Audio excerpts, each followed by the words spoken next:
Okiki, former Nakuru Town West aspirant. We have several issues to address concerning Nakuru Town West. Number one thing, Nakuru Town West has become a den of corruption, and a lot of issues are going around about the current MP. Most of the things that are being done are not to help the intended people. One thing that we need to talk and to be vocal about is corruption is eminent in Nakuru Town West, and this is something that we need to fight with all our efforts. Just the other day we had an issue of a chief who was an imposter, whose name is not even appearing in Nairobi as a chief, but was put in the office illegally serving as a chief. We want to know how this chief was able to get all what chief should have as an administrator. This was done through corruption with the help of the current MP, because the current MP is associated with the chief in question. Number two thing is that the Kaptembwo Police Station should be investigated very fast. Just the other day, the London people petitioned their grievances to the area regional commissioner about what is ailing them, the corruption that was surrounding the employment of Kazi Mtaani.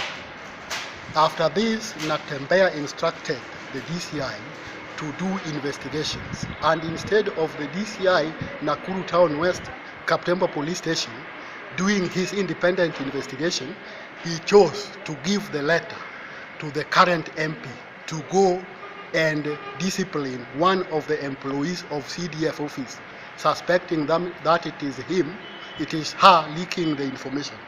This is something we are not going to accept. A police station should be independent and serving the interest of the common man, not an individual. And if the police station is left to the hands of a politician, then we cannot call that a police station.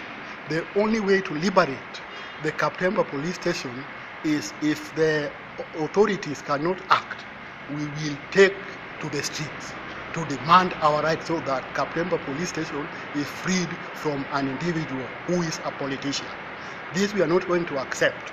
Just the other day, one of the CDF employees at London was indicted and has been told to show cause why she should not be disciplined.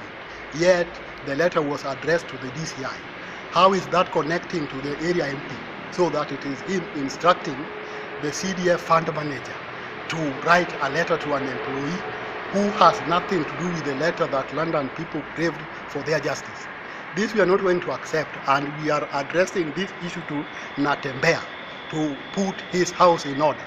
Let him liberate Nakuru Town West before we take another action. Let him liberate the police station, because we are not going to accept anything sort of a politician running the police station. If that is the case, we are ready. We are going to take to our arms, and we are going to demand that Nakuru Town West be liberated. A lot of things has happened. It is in Nakuru Town West where I was assaulted in the presence of OCS and other police officers, and they colluded with the police. The area MP colluded with the state police officers to deny me justice. So if this thing is left to happen, many people will not get their justice. We are asking the government to move with speed to actually address the problem. The area MP is always using Matiangi's name to intimidate police officers. The CS Matiangi should know that there is someone somewhere who is a crook using his name in vain to intimidate and to molest and to oppress the resident of Nakuru Town West.